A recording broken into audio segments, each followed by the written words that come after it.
I sit in a lot of management meetings. I'm not always there in person. I'm often just there on Zoom these days. But the team's sitting around the table talking about the stuff that's on their mind, items that are coming up, important dates, workloads, requests. We need to buy new gear. We need to hire new people. And there's always the meeting stopper. And the meeting stopper is the thing that I'm listening for. It's generally why I'm there. Most people do a good job of just talking about business. And if they sit and talk amongst themselves and they're learning things about what each of them has to consider as a manager and how it affects their areas when something affects another area, if they're doing all those things, there's not much for me to do. Just let it go through. But what always gets me to lean in and unmute my microphone is when somebody starts talking about rules. And it usually begins like this. We just got an invoice from this freelancer and he's charging us for airport parking. Well, we don't pay for airport parking, do we? Why are we paying for their parking? That's their parking. Should that be their cost of doing business? Couldn't they have parked somewhere less expensive? Couldn't they have gotten to the airport sooner? Blah, blah, blah, blah, blah, blah. What are we going to do? Do we pay this guy's parking? And these discussions will derail a management meeting and it'll go on for a half an hour. And it doesn't have to be about, it could be about anything, but it's like so and so wants to, this employee wants to take vacation on the second week of May and we're really busy. you know, well, we don't have a rule against it. Everybody's allowed to put their vacation requests on the calendar. Yes, but aren't they supposed to get them approved?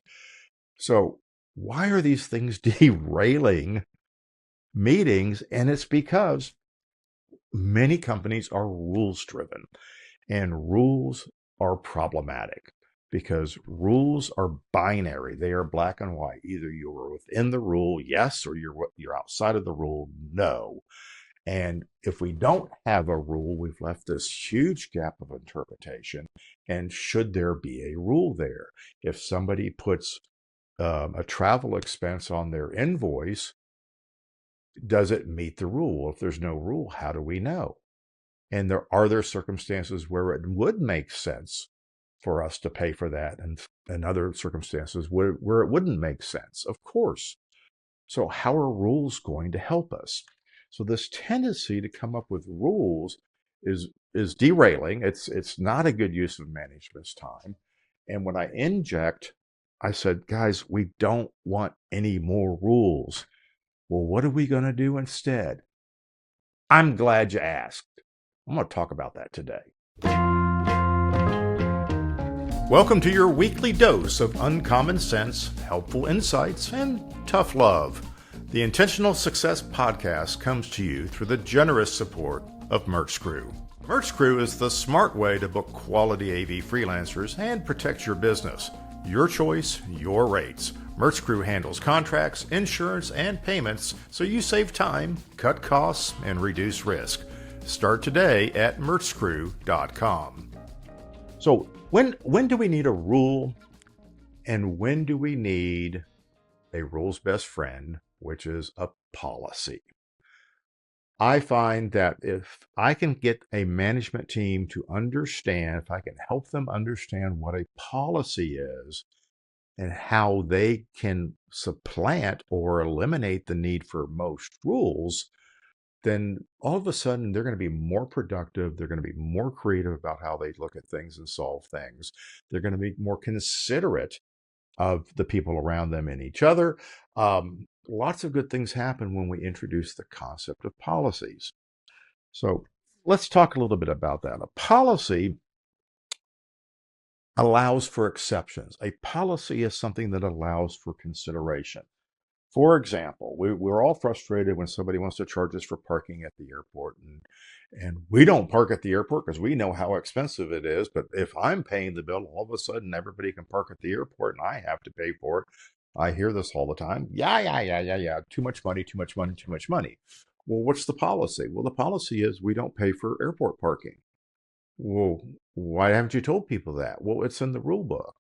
Well, if it's a rule, then you're going to have to consider exceptions to it, right? No, the rule is we don't pay for parking. Okay, well, then you have a rule, live by it. But there are times where you do pay for parking, right? Oh, yeah. If we tell them, hey, you've got to go from this job to this job, just go straight to the airport, I'll pay for your parking. Awesome. So you have a policy that says you don't pay for parking unless you direct somebody to pay for parking. Yeah, but I shouldn't have to say that. Well, of course you have to say that. That's the whole point. You can print rules and ignore them, and now you got to deal with the blowback when the rules don't apply to every situation. But if you make a policy, you actually have to consider it. And if your policy was generated with good intent, the consideration is pretty easy. Does this fit the exceptions that are acceptable for this particular rule? So we know that sometimes, and this is what people react to when they get an invoice from a freelancer, sometimes we feel or we see signs that they're just trying to find a way to gouge you. They're trying to find a way to pick at something. If they charge you for every little thing, maybe they'll cut some of them, but they'll get the other stuff. Wouldn't it be better if they just raised their day rates? But then maybe they wouldn't get so much work. We're creating all of these circumstances that cause people to do this. Somebody sends in a invoice, 3 months after the job is over and demands that it be paid immediately because it would have been paid by now. Well, you know what? Our policy is we receive the invoice on whatever day we receive it. We process it in the next 5 business days, and then we schedule it for payment. I can ask that we schedule it for the earlier payment, which would put it Thursday of next week. That is a policy. I can say, well, through your negligence, you've done this. This is a normal cycle thing. Our cycle is every 30 days. So you're going to have to live with the 30 days. Next time, please get your invoice in sooner. I'm not going to make an exception on the policy at this time. And these are the words we need to learn how to say. Here's the policy. So let's think about some of the things that we could put policies on that might actually make your life easier. For instance, I worked with a company once whose rule it was in the employee handbook that the employee had to ask for their compensation review. They had to request it and schedule it with their supervisor, which put the onus on them. And if they didn't get around to doing it, they didn't get one. Therefore, the squeaky wheel, the employees that are always concerned about their pay and want to have every opportunity to talk about that, always schedule that meeting and they get it taken care of. Same thing goes with feedback, performance reviews. People who want performance reviews and want the feedback schedule the meetings, and the ones who don't.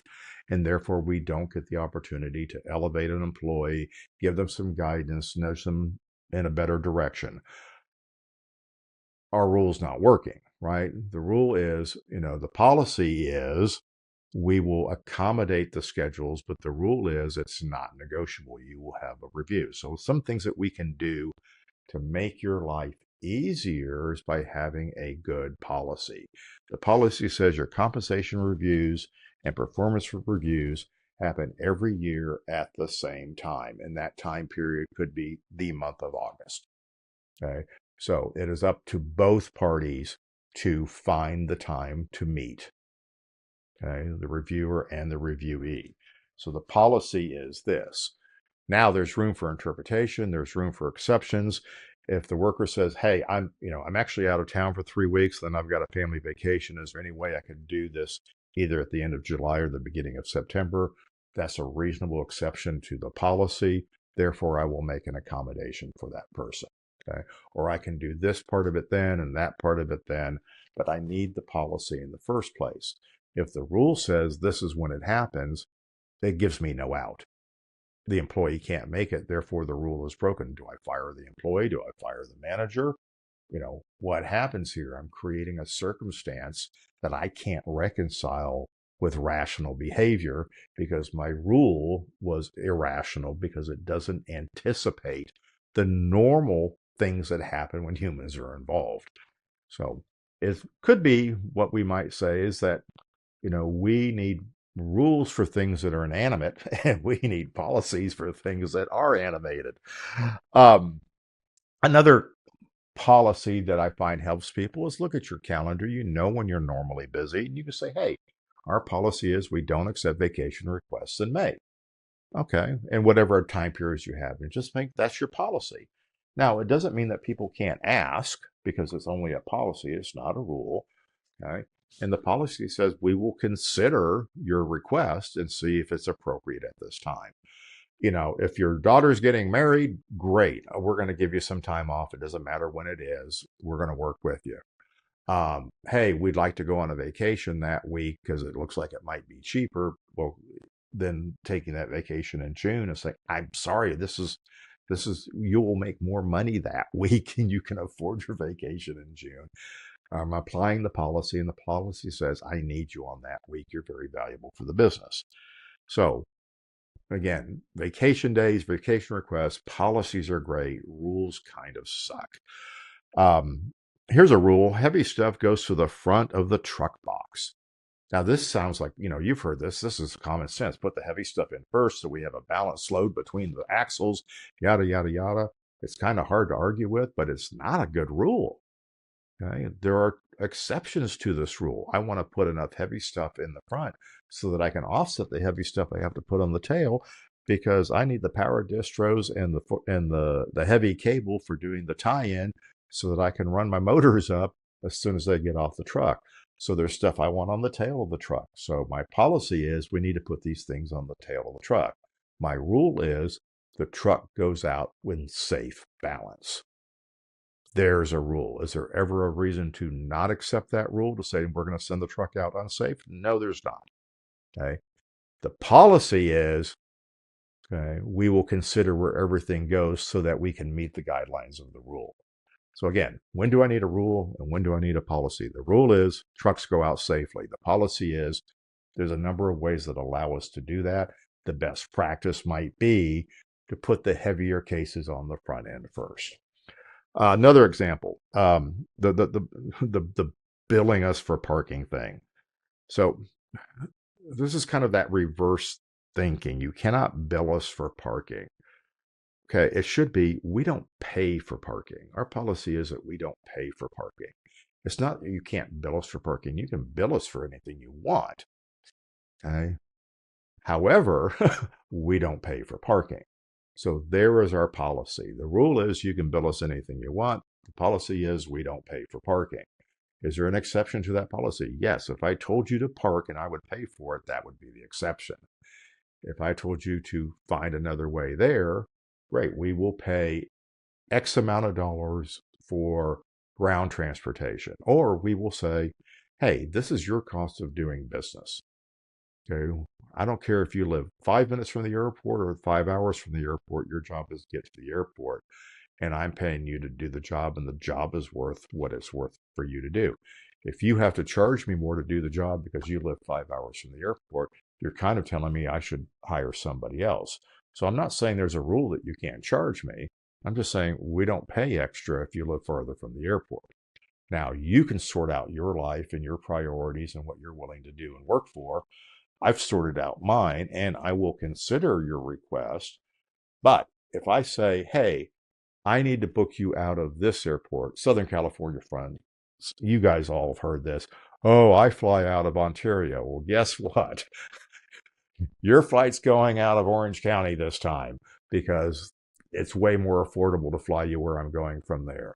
So my policy says I won't pay you extra, but I am going to pay you extra this time because I'm sending you to an airport that is farther away than what you would normally go to. So again, rules are black and white. They're not negotiable. Policies have exceptions. They're more thoughtful. They're more humanized. They make you look like a more considerate person. And policies, people don't fight policies. They go, thank you for considering this for me. Policies don't force them into a corner. If you tell people we never pay for parking and you put them in situations where their parking is very expensive, guess what? They're going to push back because they're between a rock and a hard spot. If there's a policy, they're going to say, hey, I know the policy is you don't pay for parking, but you guys are sending us to the Ritz-Carlton and there is no free parking within 15 minutes of that hotel.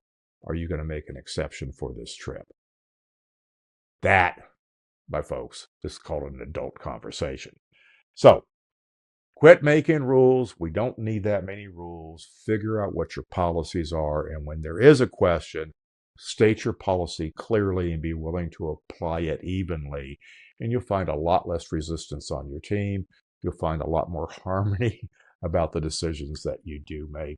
And you know what? You'll use your time for better things than debating a black and white question about a single individual or a single circumstance that might never happen again. Policy would have cleared it right up. So there you go. That's my policy. Thanks for listening. If this episode of the Intentional Success Podcast has made an impact on your day, then please leave a review and don't forget to like and subscribe. This podcast has been brought to you by the helpful folks at Merch Crew.